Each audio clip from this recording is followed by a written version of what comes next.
මල ගෙදර කුලියට අඬනවත් දන්නේ නැහැ.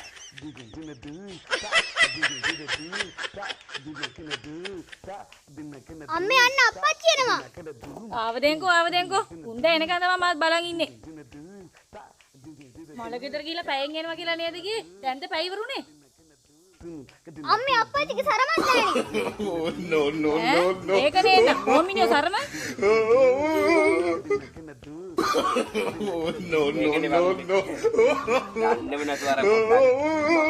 හාන්සිය ගෙවා ගන්න කියලා එමීට බූරු පොළ පැත්තට ගියා බා.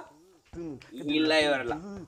මේ දැම්මෝට්ටුව තානකොට මේ පැත්තට කොලේ පෙරිලා අනිත් පැත්තට වඩන ගියහන් සල්ලි ටික ඉවරයි.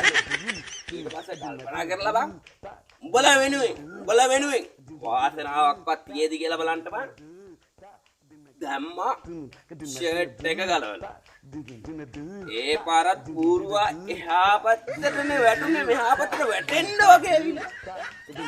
ඒකයි උනේ. ඊට පස්සේ උනේ එකක් කියලා අර ලාස්ට් මෑන්ට chance එකක් තියනවා කියලා හිතන් පුතේ. මම කරපු වැඩේ සරම ධම්ම පුතේ. සරම දාලා. හරිද? සරම දාලා. එඩිතර ඔබලා හිටපු ආසියා පුතේ කියපු.